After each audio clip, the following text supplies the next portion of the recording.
Ok, yes.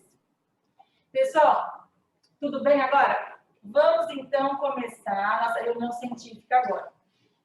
A gente sempre, desde que eu estou aqui no comitê, nós começamos a fazer algumas, e eu acho que é muito importante esse matriciamento, só que assim, às vezes fica muito grande, e você sabe que começa a cair a rede, fica lento, então essa aula está sendo gravada, e nós vamos passar ela para a rede, ok? Então, pessoal, o negócio é o seguinte, eu chamei o Dr. Carlos Baldo, colega de turma, doutora Sônia foi nossa veterana na faculdade, né? E, assim, a Cássia também foi nossa veterana do PROEM, e nós estamos aqui hoje para falar sobre ultrassonografia e hipertensão arterial. O Carlos vai trazer umas coisas muito legais para a gente, umas novidades. Ele é ginecologista obstetra, tem mestrado na Escola Paulista por malformações renais e ultrassonografia em medicina fetal. Ele é professor da Faculdade de Medicina do ABC, lá da medicina fetal. Ele é chefe da medicina fetal do São Luís Ana Franco, em breve vai assumir outro serviço, mas ainda é segredo. E ele foi durante muitos anos chefe da ultrassonografia do Hospital Maternidade Santa Joana, Promac e Santa Maria. Então, é uma pessoa super qualificada para falar aqui com a gente, tá bom? Aqui está a nossa coordenadora da saúde da mulher, a doutora Sônia. Já falei que a senhora foi nossa veterana. Então, agora nós vamos... depois da doutora Sônia, você quer falar alguma coisa antes, doutora? Não, eu agradeço só a presença do nosso querido colega e, assim, destacar a importância do tema, né? A gente vai prezar, nosso principal mote é prezar pela qualificação do Papa Nicolau, pelo bom cuidado das nossas gestantes, pela identificação precoce de uma gestante de risco, o seu correto encaminhamento, prescrição, diagnóstico precoce e, enfim, entregar para a maternidade uma paciente em boas condições, né? E que os bebês nasçam, né, com pesos bons, ápices bons, enfim, que a família continue aí feliz. Então, era isso que eu queria dar as boas-vindas. Muito obrigada pela participação. Então, o doutor Carlos vai começar. Pessoal, então vamos lá, temos muita coisa para falar em 1 hora, né? Porque estamos no Zoom. Então, vamos lá, então.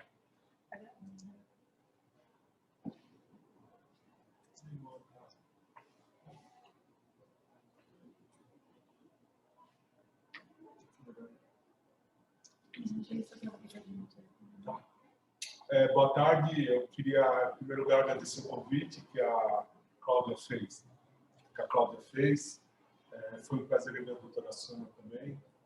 E a aula que nós vamos falar é sobre os sinais de alerta ultrassonográficos e como eles podem ser usados no diagnóstico e na predição da pré-eclâmpsia.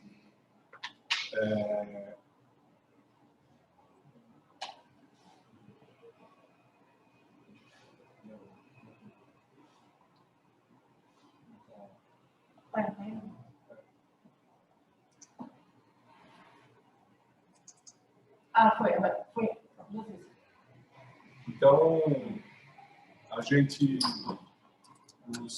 com o tempo, com a evolução do tempo, o ultrassom foi introduzido como uma ferramenta de diagnóstico, de auxílio na obstetrícia muito importante e cada dia mais tem andado ao lado do obstetra, nos cuidados pré-natais, nos diagnósticos e nos acompanhamentos da gestante. Ele nunca será mais importante do que o médico, do que o clínico, do que a pessoa que está na frente do paciente atendendo, mas ele é um coadjuvante muito importante para que nós possamos fazer diagnósticos, acompanhamentos e predições durante o pré-natal.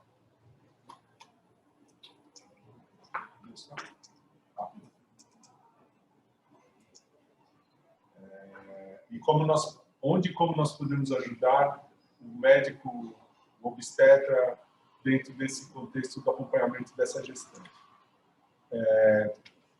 Nos cuidados pré-natal, nós temos a possibilidade de ter o rastreamento, o diagnóstico e a terapia materno-fetal com os exames ultrassonográficos. Nós podemos fazer os diagnósticos precoces, podemos fazer avaliações de como está o crescimento fetal, se existe alguma malformação, se existe algum tipo de patologia que envolva o tratamento do feto dentro do útero, se esse tratamento vai ser feito fora do útero, após o nascimento, quais são as equipes multidisciplinares que devam ser envolvidas para esse acompanhamento do nascimento fetal, em qual lugar esse recém-nascido muitas vezes tem a necessidade de nascer por uma necessidade de cuidados ou de cardiologia, ou da equipe de urologia, equipe de neonatal, UTI neonatal com maior referência. Então, é muito importante nós termos diagnósticos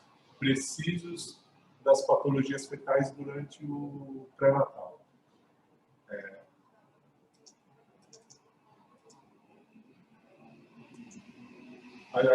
O que nós temos hoje como parâmetro, nos cuidados pré-natais mais antigos, nós iniciamos o acompanhamento pré-natal com uma gestante de 16 semanas e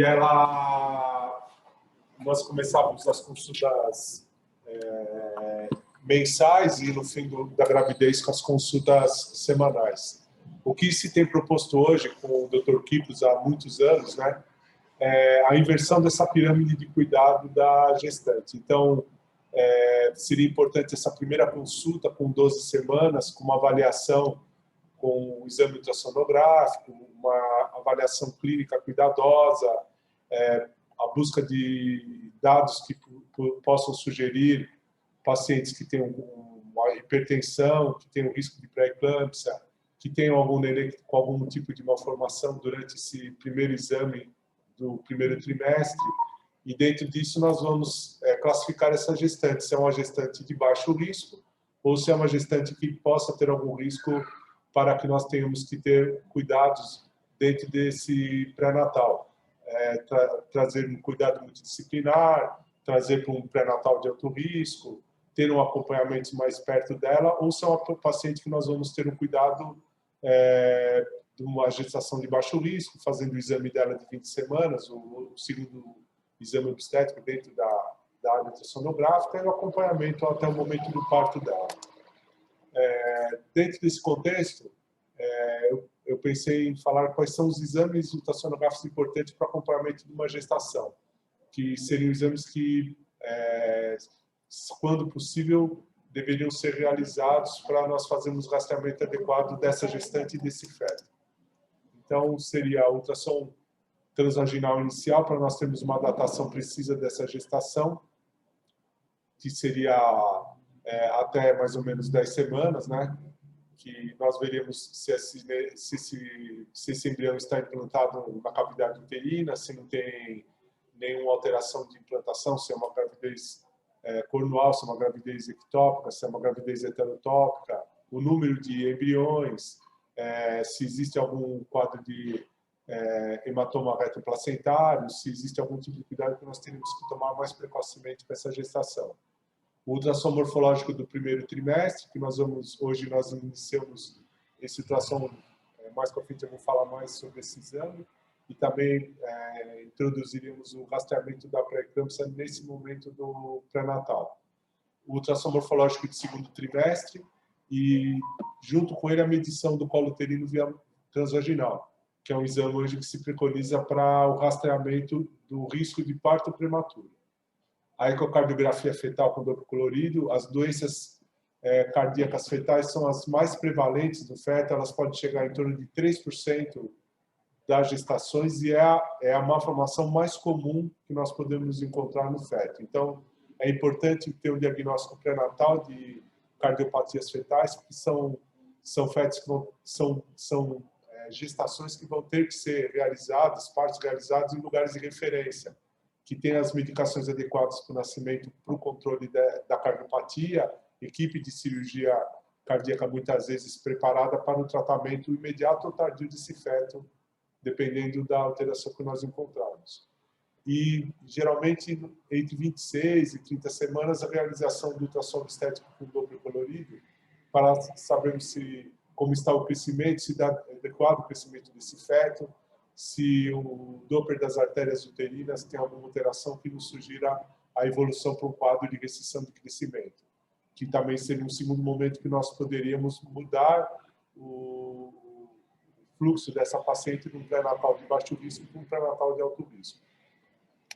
Para vocês terem ideia, que como é importante a datação correta de uma gestação, em torno de 20 a 40% das pacientes não tem uma data de última menstruação confiável. Tem ciclos menstruais irregulares, tem desconhecimento da última menstruação, ou estava usando anticoncepcional quando engravidou. E é importante, nós temos uma estimativa da data provável de parto pelo ultrassom, que é o melhor meio propedêutico para realizar isso. E quando realizada no primeiro trimestre, nós temos uma datação bem precisa, com erro de no máximo 5 dias. Então, nós podemos, dentro dessa evolução da gestação, sabemos se lá na frente esse feto está tendo crescimento adequado, se é um feto grande com a dieta gestacional, se ele é pequeno, se ele é restrito, e como nós vamos manejar essa gestação. E vamos diminuir muito o risco de ter datações incorretas, realização de partos, de não conseguir fazer inibições em momentos corretos, porque nós não temos uma datação melhor desse feto. Né? Uma outra coisa importante na realização do ultrassom transvaginal para rastreio de colo, a primeira coisa é avaliar colo, né? Esse aqui é um colo normal, mas por incrível que pareça tem essa massa ecogênica que chama SLUD. Na presença desse SLUD, nós temos em torno de 20% mais risco de ter um parto prematuro. É uma paciente que está evoluindo para uma corioamniotite, uma infecção da membrana amniótica, e pode ter um desfecho bem desfavorável em relação ao parto prematuro. E são quadros que são assintomáticos. Essas pacientes muitas vezes vão vir ao hospital já com bolsa protusa, em trabalho de parto prematuro franco, e infelizmente pode ter um insucesso por ser muito prematuro, ou ter um parto prematuro com todas as complicações que podem haver para o feto. Então, acho que é um exame fácil de se fazer, fácil de se reproduzir, e ele traz muita segurança em torno de se vamos introduzir o uso da progesterona, se vai fazer uma cerclagem, se vai colocar um pessário, se vai tratar esse SLUD. Então, acho que é um momento importante que nós temos também de pensar em trazer isso para a nossa rotina, o quanto mais possível. Né? E, em relação à predição da pré-eclâmpsia, eu tenho 3 questionamentos que eu pensei em abordar.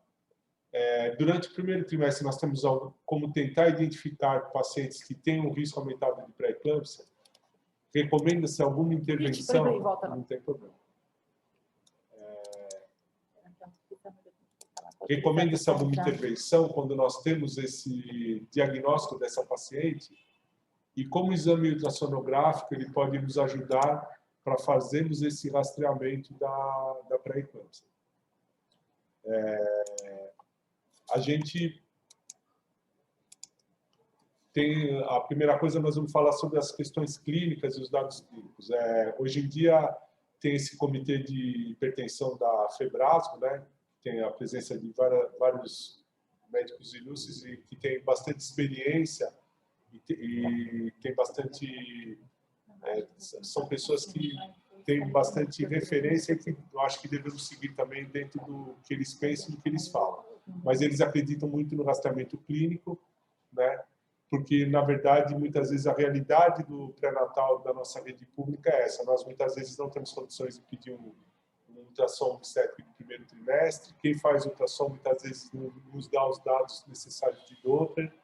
E a gente acaba ficando mais com as questões só de rastreamento clínico dessa gestante. Mas eu acredito que hoje também temos visto, muitas vezes, pacientes que estão na rede pública ou na rede privada e não há um rastreamento adequado nem de uma história clínica anterior dessa paciente em relação ao ter um risco aumentado para a pré-eclâmpsia. O que eles preconizam dentro da história clínica, isso foi retirado desse trabalho que eu mostrei atrás, é que em todos os contextos a história clínica da paciente não deve ser subestimada, ela fornece dados importantes e ela é uma forma, pode ser efetiva para identificar gestantes com maior risco de desenvolver pré-eclâmpsia. Independentemente da quantificação do risco, a identificação dessas condições deve ser usada para orientar a ampliação da vigilância pré-natal e tem-se cautela para não criar ansiedade desnecessária na paciente. A tabela que eu vou trazer depois, ela relaciona algumas condições clínicas mais frequentes na relação do desenvolvimento da pré-eclâmpsia e demonstra o risco relativo de cada uma delas enquanto o desfecho da pré-eclâmpsia. Então, dentro das tabelas de história clínica, a maioria há um consenso nesses riscos aumentados que estão nessa tabela direita sobre a questão da história clínica no desenvolvimento, no aumento do risco de aparição da pré-eclâmpsia. A presença de hipertensão crônica na primeira visita de pré-natal, né, que seria uma visita precoce, que se nós identificarmos uma paciente no início do pré-natal com a pressão alterada, isso não vai ser uma pré-eclâmpsia. A pré-eclâmpsia ela tem um início mais tardio. Provavelmente uma paciente com hipertensão crônica, que merece cuidado e tratamento medicamentoso se necessário. Idade maior que 40 anos, em primigesta ou multipla, o índice de massa corporal maior que 30, uma paciente obesa, história familiar de pré-eclâmpsia, mãe, avó, irmã, nuliparidade, a pré-existência de diabetes mellitus, história prévia de pré-eclâmpsia e síndrome do anticorpo antifosfolípido. Então, esses são os dados clínicos que nós devemos pensar e rastrear para saber se essa paciente se encaixa em algum risco de ter maior possibilidade de ter uma pré-eclâmpsia. E onde o ultrassom, na obstetrícia, o ultrassom pode ajudar nessas pacientes. Então, nós podemos usar o ultrassom com alguns dados que temos para rastreamento de pré-eclâmpsia.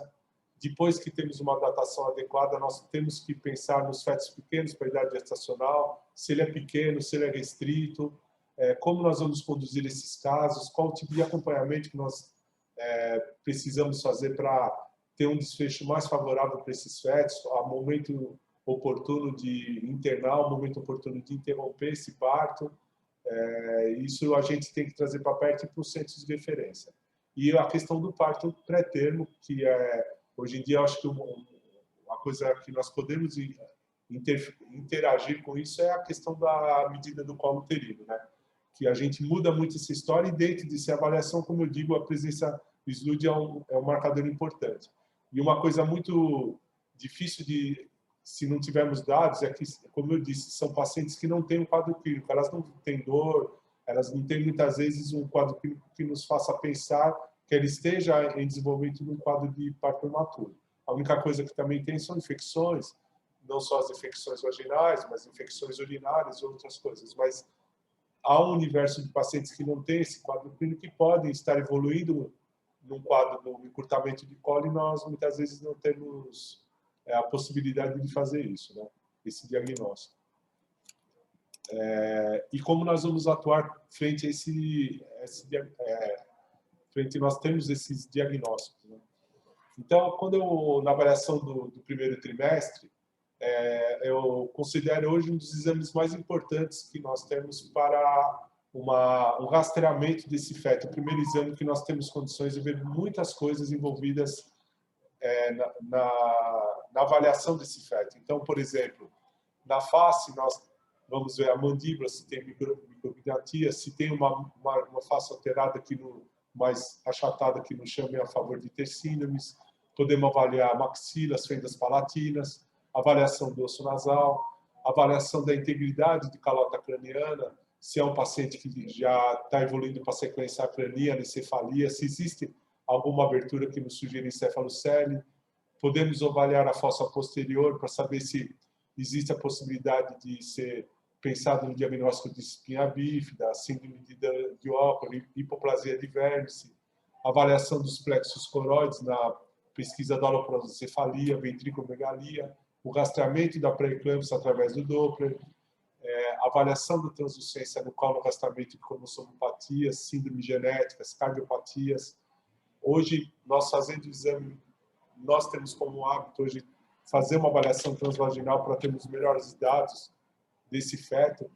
E nesse momento nós também podemos suspeitar de cardiopatia congênita, hérnia diafragmática, regurgitação tricúspide pensando em alguma cardiopatia, rastreamento de ducto venoso, né, para vermos também, ele serve para rastrear cardiopatia e cromossomopatia, parede abdominal e a avaliação geniturinária. Então veja que esse é um exame que ele é um exame que nos traz, nesse momento das 12 semanas, como nós vamos avaliar essa paciente, que é como a gente pensa na pirâmide invertida de cuidado. Essa avaliação tendo um exame dentro da normalidade, com risco baixo de cromossomopatia, um risco baixo de pré-eclâmpsia, nós podemos levar essa paciente para um pré-natal de baixo risco e os acompanhamentos que são feitos rotineiramente dentro do esperado. Levando para o segundo trimestre, se continuar uma avaliação sendo de baixo risco, nós podemos pensar no parto numa rede que tenha baixa complexidade e ter uma orientação melhor para essa paciente. Se temos uma paciente com alguma alteração, nós temos que pensar como nós vamos agir, né? Se existe o risco de ter uma pré-eclâmpsia, se existe o risco, se tem alguma malformação que é passível de cirurgia, se tem alguma cardiopatia que vai ter que ter um acompanhamento melhor depois do parto. E tudo isso a gente tem que começar a rastrear já nas 12 semanas, que é o momento importante que nós podemos intervir em algumas coisas para tentar ter um pré-natal melhor e dar mais condições para esse neném. E para essa mãe também. Dentro do ultrassom, a gente fala no pensamento de avaliar as artérias uterinas para olhar o processo da rastreamento da pré-eclâmpsia, que ele é um dos dados que nós usamos dentro do rastreamento que eu vou falar mais tarde. Mas por que ela é tão importante nesse processo? É que a artéria uterina ela sofre um processo de mudança durante a gestação, que ela sofre uma invasão que a gente divide em duas ondas de migração. A primeira onda, que é no primeiro trimestre, que tem o citofibroblasta extravelocitário, a camada média das artérias espiraladas vai invadindo, vai perdendo essa camada média, essa destruição das fibras musculares, e essa artéria uterina ela vai se ajustando nas ondas para melhorar o aporte de sangue para a placenta, que vai acontecer. E a segunda onda de migração também, que aí ela vai para o miométrio. E essa segunda onda também, onde tem essa perda da camada basal da artéria uterina, das artérias espiraladas, onde tem uma placentação adequada, que essa modificação é importante para ter um bom fluxo de sangue para a placenta. No processo de placentação anormal, na pré-eclâmpsia, essa artéria espiralada ela não é afetada pelas mudanças fisiológicas e mantém essa capa elástica. E essa que vai ser o processo importante que vai mudar o padrão de fluxo da artéria uterina, onde nós vamos avaliar isso no exame ultrassonográfico. Esse é o motivo pelo qual nós podemos ter uma ideia melhor do processo de placentação pela avaliação da artéria uterina. Aqui é um fluxo, uma onda de Doppler de uma artéria uterina numa paciente que não está grávida. Você vê que tem um pico alto, né? Tem essa incisura que ela é fisiológica fora da gravidez, que está aqui a artéria espiralada de uma paciente não grávida.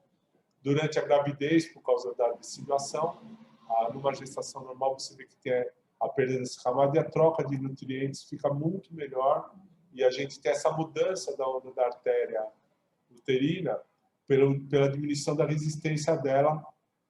A gente tendo uma onda dessas, a gente pode inferir que houve uma placentação adequada e não aconteceu que nem aqui, por exemplo, na pré-eclâmpsia, né?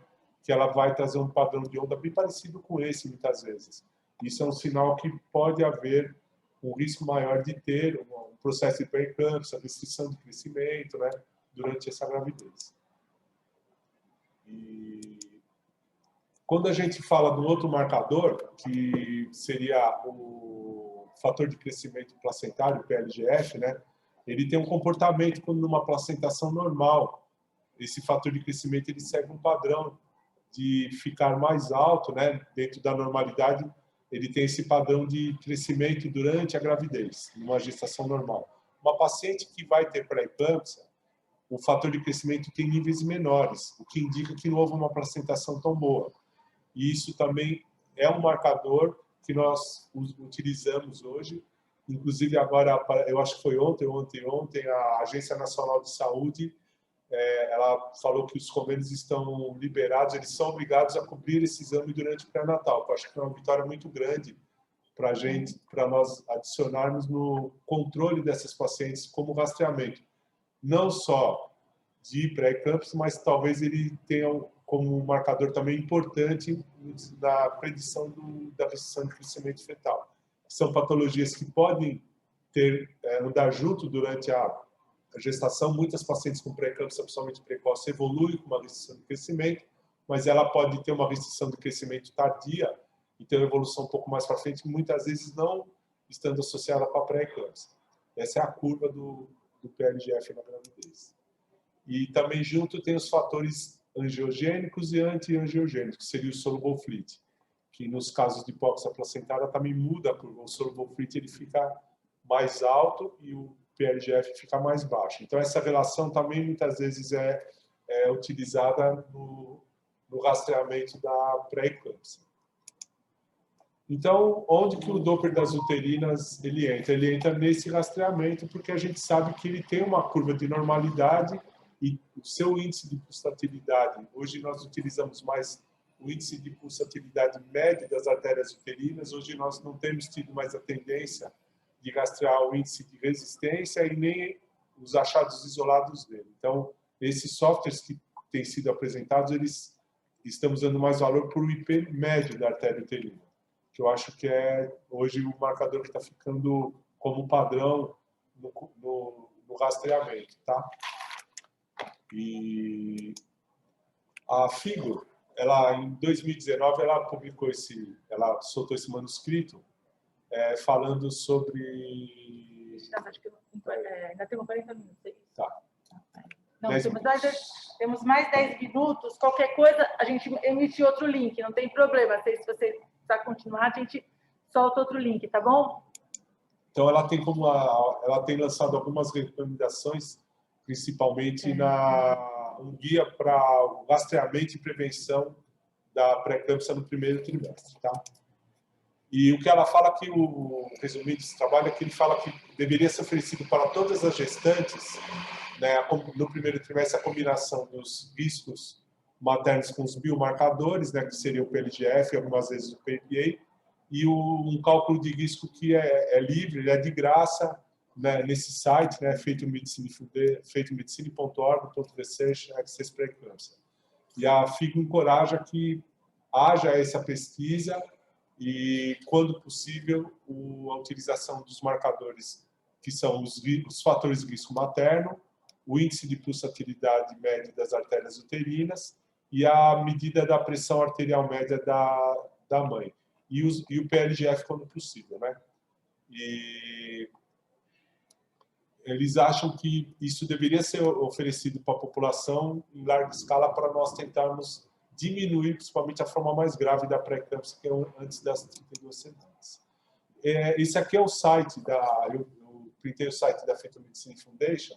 Quem tiver interesse e quiser usá-lo, ele está na internet, em todos os lugares.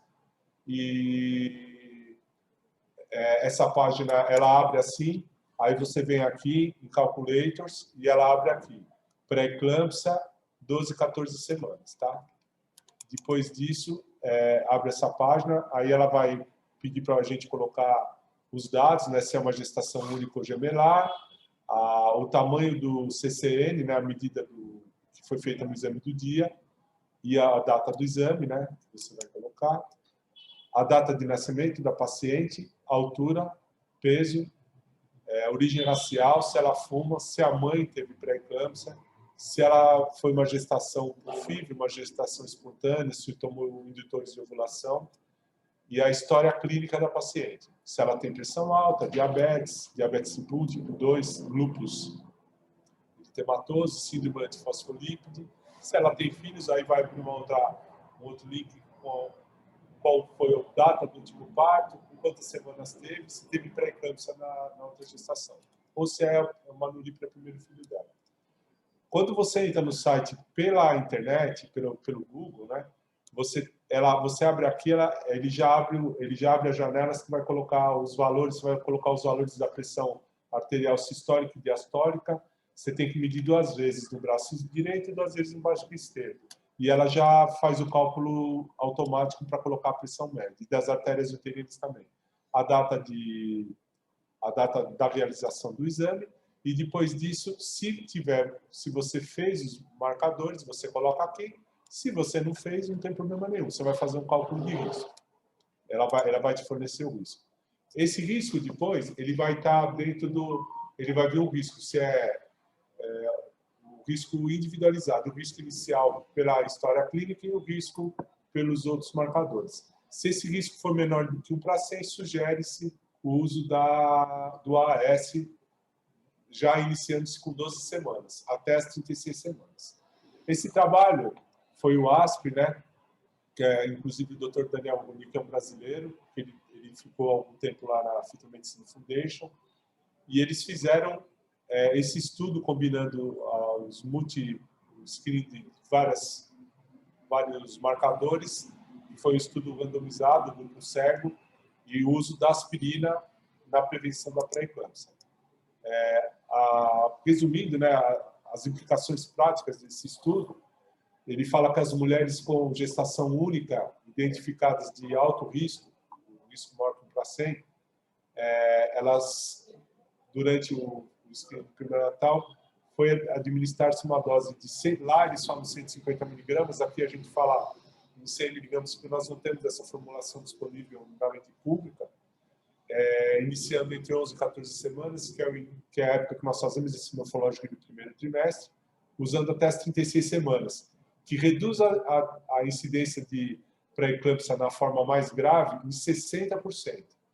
Os outros guidelines, você vê o NICE, que ele usa a aspirina mais em pacientes só com fatores maternos, o risco, a detecção é de 39%. É uma diferença muito grande no rastreamento. Então, a proposta da FIGO, por isso que ela fala que o melhor método para rastreamento de pré-eclâmpsia seria, né, com esse site, com esse rastreamento. Tá? Voltando para o trabalho da FEBRASCO, né, que foi usado, dos doutores, eles têm algumas recomendações que eles fazem para quando nos deparamos com quase pré-eclâmpsia. Intervenções que não reduzem o risco de pré-eclâmpsia. Então, não há razões para orientar mais. Repouso, restrição de sal na dieta, uso de antioxidantes, vitamina C, vitamina D, ômega 3 e enoxaparina para reduzir risco de pré-eclâmpsia. A enoxaparina é usada para outras coisas, mas para pré-eclâmpsia não tem nenhum trabalho, não tem nenhuma recomendação que a gente encontra para introduzir isso como redução de risco. Os fatores que reduzem o risco de pré-eclâmpsia, o uso do AS, de 100 a 150 miligramas, administrados à noite e iniciar em torno de 12 semanas e suspender após 36 semanas. E suplementação de cálcio, que essa revisão sistemática fala que o uso do cálcio ou a suplementação do cálcio reduz em 55% o risco de pré-eclâmpsia. E na gestação, esses pacientes devem ser orientados ou ter uma dieta rica em cálcio, ou se tem uma dieta pobre em cálcio, recomenda-se suplementação de 1 a 2 gramas por dia. Tá?